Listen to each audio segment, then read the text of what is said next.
G'day, in today's video, I just want to run through why I bought a C50 and how I think I'm going to use it moving forward. The reason I bought the C50 was to pretty much replace my R5C. Now, when I'm shooting video, I'm only using the R5C on the gimbal because it's light, it's small, and it's really kind of versatile to carry on a gimbal for a job. But my issue was that with the very poor battery life with the LP batteries in the R5C, I was always having to run the USB-C cable to a V-lock and do the pass-through power delivery that way. And look, it just added weight to the gimbal. It had a cable, so it's just a bit annoying, and I just didn't enjoy having to have that set up when trying to be as nimble as I can out and about, particularly when shooting events and things like that. When the C50 came out, I decided to get one a couple of weeks ago, and the battery life using the new LP-E6P on the C50 is actually really, really good.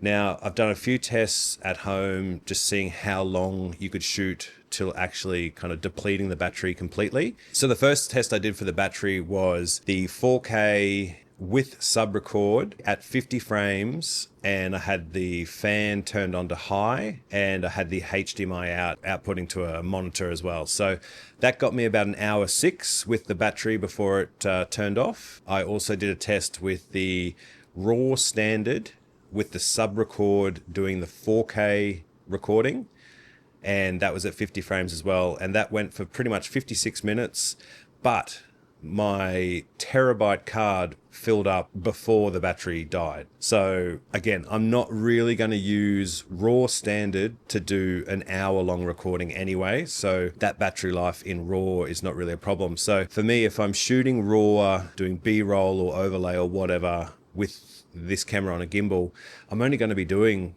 5, 10, 15 second bursts anyway, especially at 50 frames. So anyone talking poor battery life, particularly with the new batteries, I really don't quite understand it. My next test will be trying to do the 25 frames at 4K, and I'll do the RAW as well, just to see if that's any better. You might be able to get even longer with the 4K 25 if you're using it for conferences or podcasts or long interviews or something like that. So I actually think it's a bloody ripper. This is pretty much how I'm going to rig it up. I'm just going to simply have the base plate on there. I'm not going to put anything else on there.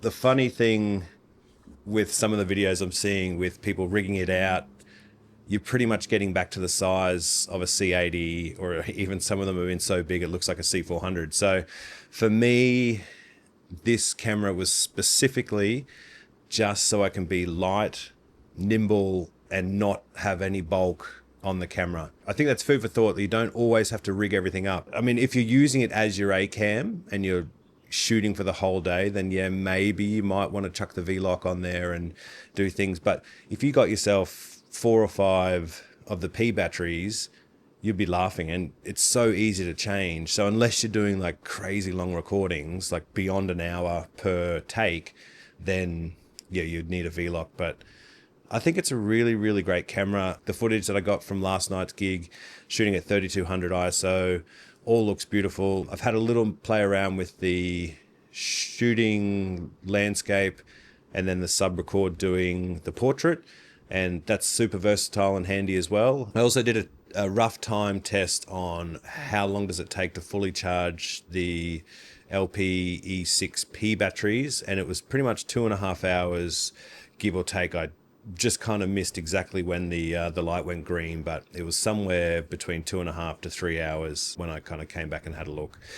So that's pretty good. So I've ended up buying 7 in total for the moment.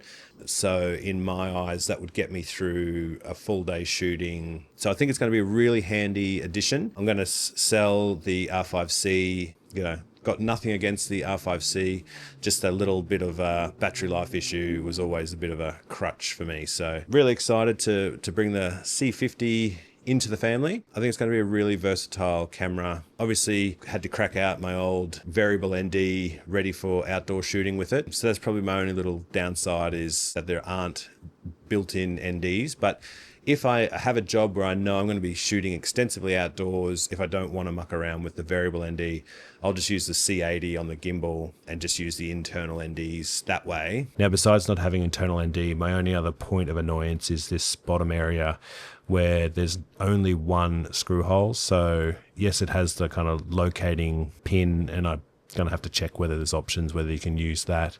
But I would have preferred just to have two kind of screw holes so that you could really lock down your base plate and it not be able to twist and move. And I think that would have been quite simple for them to do. So that's the only bummer for me, I think. So yeah, if you're interested in the C50 and you have any questions, sing out. From my tests, I mean, obviously the batteries I've got for it are really new, so maybe they will kind of deplete over time and the max runtime mightn't be as long. But for now, an hour shooting 4K or even an hour shooting RAW is fabulous. Hope you have a great week. If you're having holidays and festive season, enjoy, and look forward to catching you in the new year. Cheers.